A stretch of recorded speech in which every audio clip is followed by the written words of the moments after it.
Toda la Biblia en un año es un proyecto educativo e independiente, ajeno a cualquier organización, y solo publica su contenido en sus plataformas oficiales. Si tienes dudas o quieres conocer más, te invitamos a contactarnos en nuestras redes sociales. Bienvenidos al día 129, mayo 9, para conocer lo que Dios quiere decirnos en toda la Biblia en un año. ¡Comencemos!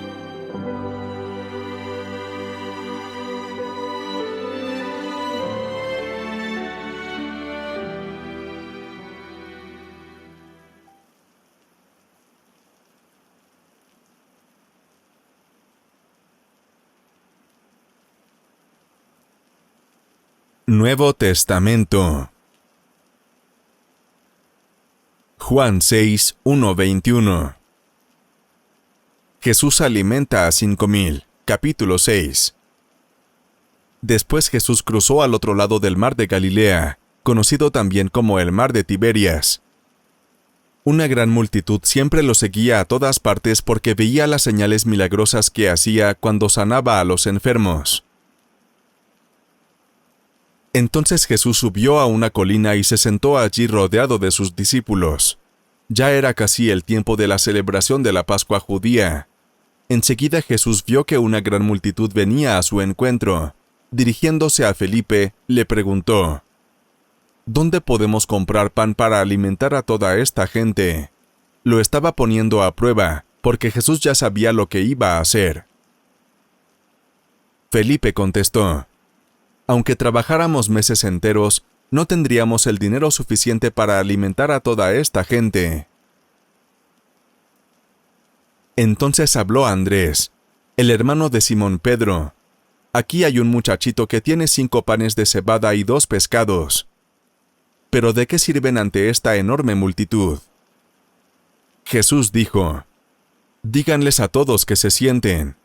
Así que todos se sentaron sobre la hierba, en las laderas. Solo contando a los hombres sumaban alrededor de 5,000.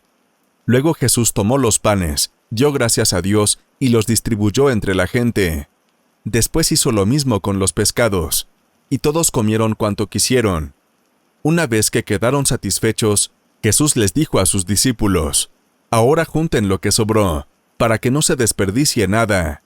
Entonces ellos juntaron las sobras y llenaron 12 canastos con los restos que la multitud había dejado después de comer de los 5 panes de cebada. La gente, al ver la señal milagrosa que Jesús había hecho, exclamó: No hay duda de que es el profeta que esperábamos. Cuando Jesús vio que estaban dispuestos a hacerlo rey a la fuerza, se escabulló hacia las colinas él solo. Jesús camina sobre el agua. Al atardecer, los discípulos de Jesús bajaron a la orilla del lago para esperarlo, pero al ver que caía la noche y que Jesús aún no había vuelto, subieron a la barca y comenzaron a cruzar el lago rumbo a Capernaum. Poco después, se levantó un viento fuerte sobre ellos y el mar se agitó mucho.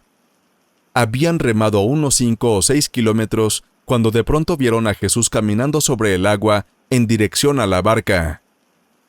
Estaban aterrados, pero él exclamó: No tengan miedo, yo estoy aquí.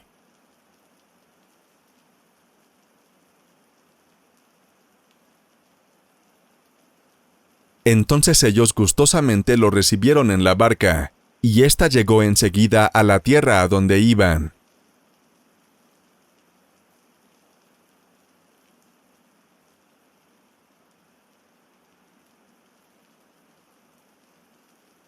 Si este video te gusta, ayúdanos a llegar a más personas. Suscríbete, dale me gusta y comparte el video. Continuamos.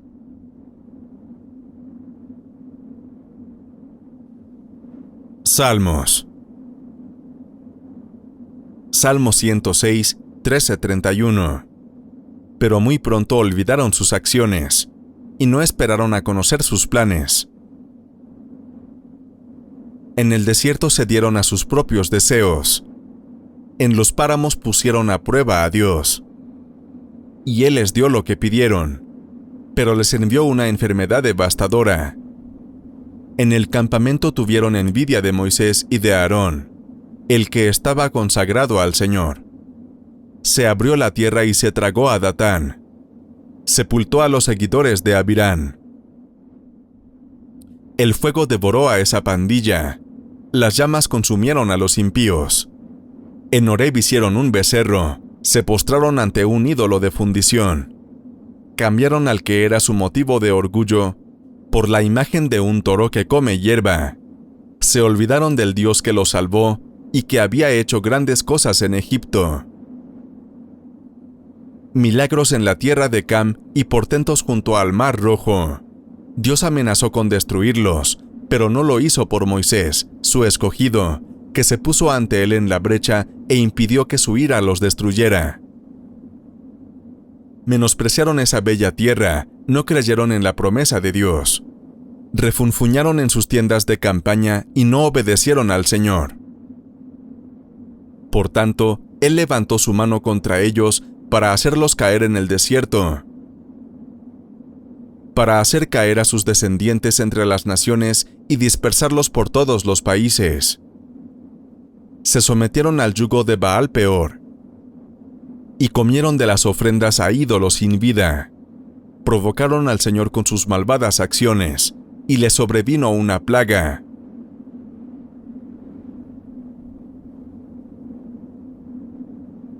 Pero Finés se interpuso y castigó al culpable, y entonces la plaga se detuvo. Dios tomó su acción como un acto de justicia, el cual permanece por siempre y para siempre.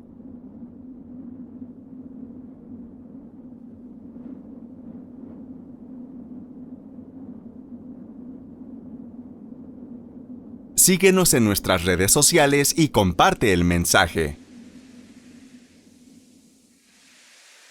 Continuamos.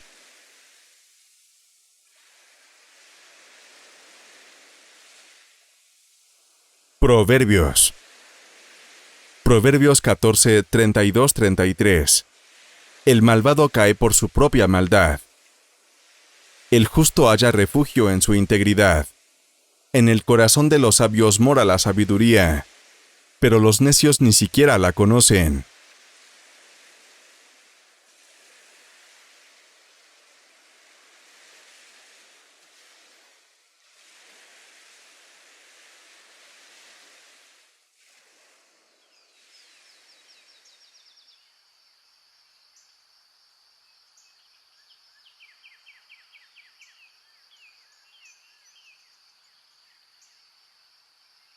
Antiguo Testamento.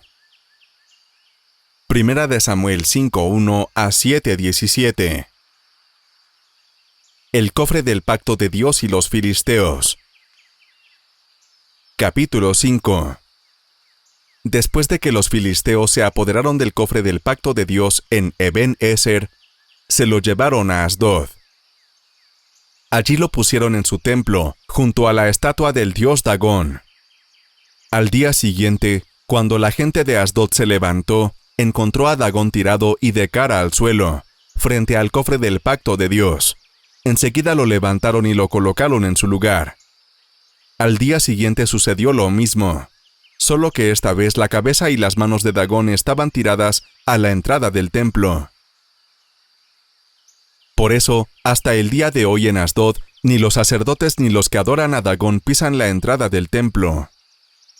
Además, como la gente de Asdod había capturado el cofre, Dios los castigó duramente. Lo mismo que a los pueblos vecinos. Dios hizo que les salieran tumores, y todos ellos sufrían mucho. Por eso, los habitantes de Asdod dijeron: El Dios de Israel nos ha castigado duramente a nosotros y a nuestro Dios Dagón. Ese cofre del Dios de Israel no debe estar entre nosotros. Luego llamaron a todos los jefes filisteos y les preguntaron: ¿Qué podemos hacer con el cofre del Dios de Israel? Ellos contestaron: Envíenlo a la ciudad de Gad. Y así lo hicieron. Pero en cuanto el cofre llegó a aquella ciudad, Dios hizo que le salieran tumores a todos los que allí vivían. Toda la gente estaba muy asustada. Por eso el cofre del pacto de Dios fue enviado a otra ciudad filistea, llamada Ecrón. Cuando el cofre iba entrando a esa ciudad, sus habitantes empezaron a gritar: «Nos han traído el cofre de Dios de Israel para matarnos a todos». Los habitantes de Ecrón tenían mucho miedo de morir, así que llamaron a los jefes filisteos y les dijeron: «Llévense de aquí ese cofre, regrésenlo al lugar de donde lo tomaron, de lo contrario todos moriremos». Y aunque así lo hicieron, Dios también los castigó duramente. Murió mucha gente, y los que sobrevivieron sufrían mucho a causa de los tumores. Sus lamentos se escuchaban hasta el cielo. Los filisteos devuelven el cofre. Capítulo 6. Como el cofre del pacto de Dios ya había estado 7 meses en su tierra, los filisteos mandaron a llamar a sus sacerdotes y adivinos, y les preguntaron: ¿qué podemos hacer con el cofre del pacto de Dios? ¿Cómo podemos enviarlo de vuelta a su lugar? Ellos les contestaron: si lo regresan, deben enviar también ofrendas para pagar por el error de haberlo capturado. Solo así sanarán de los tumores y entenderán por qué Dios no ha dejado de castigarlos. Los filisteos volvieron a preguntar: ¿qué ofrenda podemos presentarle al Dios de Israel para que nos perdone? Y les contestaron: hagan figuras de los tumores y de las ratas que están destruyendo el país. Como ustedes tienen 5 jefes, deben enviar 5 tumores de oro y 5 ratas de oro. Así reconocerán que el Dios de Israel es muy poderoso. Tal vez Él deje de castigar al pueblo, a sus jefes, a sus dioses y a su tierra. No vayan a portarse como el rey de Egipto y su gente. Ellos se pusieron muy tercos, y solo cuando Dios los castigó duramente, dejaron que los israelitas se fueran de Egipto.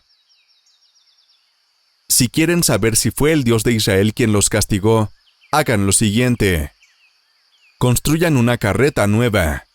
Esa carreta deben jalarla 2 vacas que nunca hayan trabajado con el yugo puesto, ni hayan jalado ninguna carreta.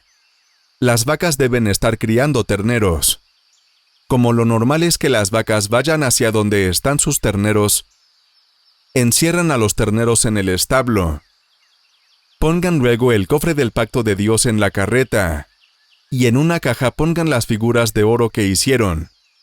Una vez que hayan hecho esto, suelten la carreta para que las vacas se lleven la ofrenda. Fíjense entonces hacia dónde se dirigen las vacas. Si se dan hacia Bet-Semes, que es un pueblo israelita, podemos estar seguros de que fue el Dios de los israelitas quien nos causó tanto daño. Si no sucede así, entonces sabremos que no fue su Dios quien nos castigó, sino que todo esto fue un accidente. Así lo hicieron los filisteos. Pusieron 2 vacas para que llevaran el carro, y a los terneros recién nacidos los encerraron en un establo. Luego pusieron en la carreta el cofre del pacto de Dios y la caja con las figuras de oro, y dejaron que las vacas se llevaran la carreta.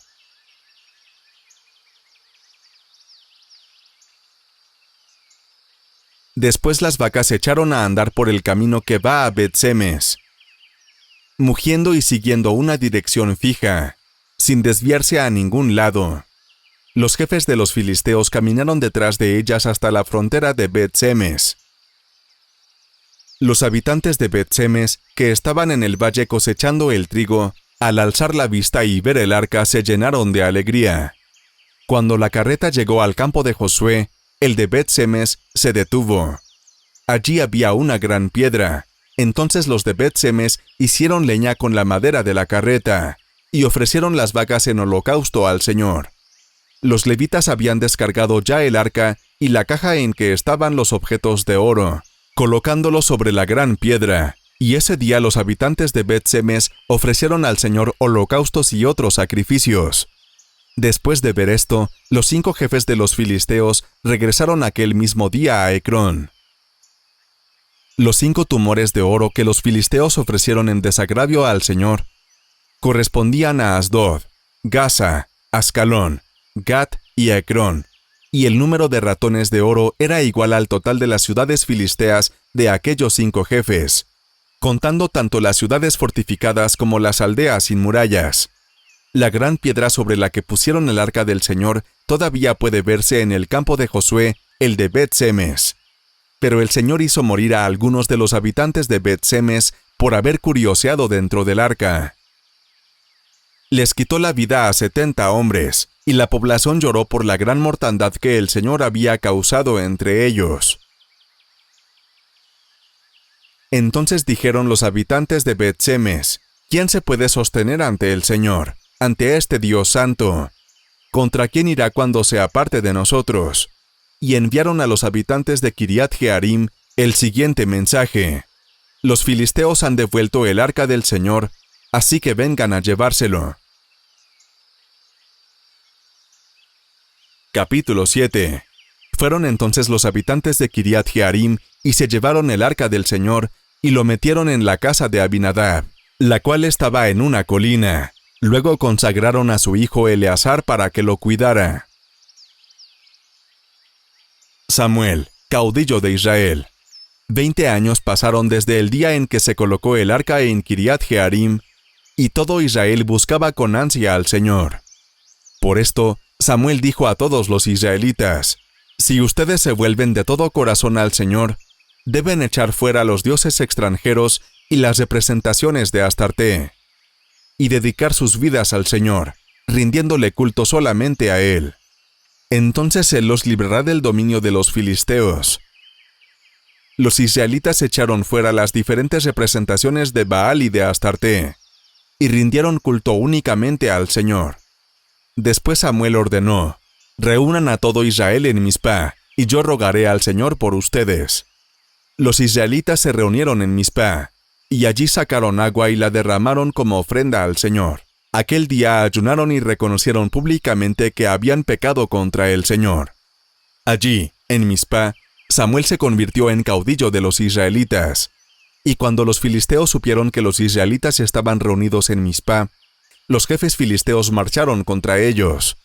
Los israelitas, al saberlo, tuvieron miedo y le dijeron a Samuel: No dejes de rogar al Señor nuestro Dios por nosotros, para que nos salve del poder de los filisteos. Samuel tomó un corderito y lo ofreció entero en holocausto al Señor. Luego rogó al Señor en favor de Israel, y el Señor le respondió. Cuando Samuel estaba ofreciendo el holocausto, los filisteos avanzaron para atacar a los israelitas. Entonces el Señor lanzó un trueno enorme contra ellos y los asustó, y de este modo fueron vencidos por los israelitas.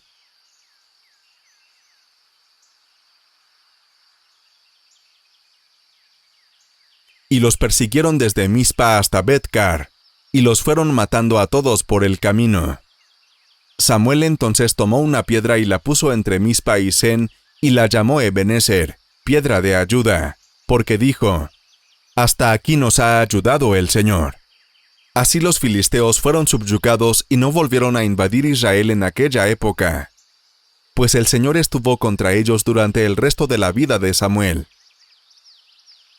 Las ciudades israelitas que estaban entre Ecrón y Gat y que habían sido conquistadas por los filisteos volvieron a ser de Israel, porque el ejército de Israel las rescató de sus raptores filisteos, y hubo paz entre Israel y los amorreos en aquellos días.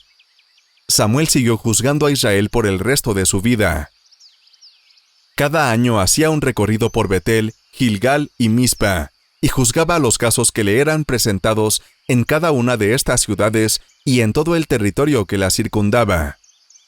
Luego regresaba a Ramá, porque allí vivía y allí juzgaba a Israel, y edificó un altar al Señor en Ramá.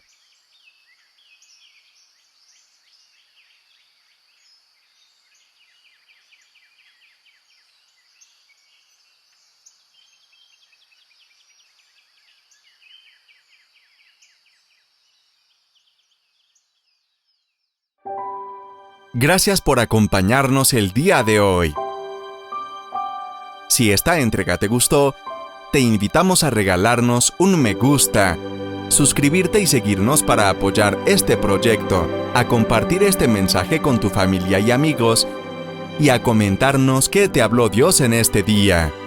Descubre más contenido para compartir de toda la Biblia en un año en Facebook, YouTube, Instagram, Twitter y TikTok. Te esperamos en nuestra siguiente entrega. Que Dios te bendiga.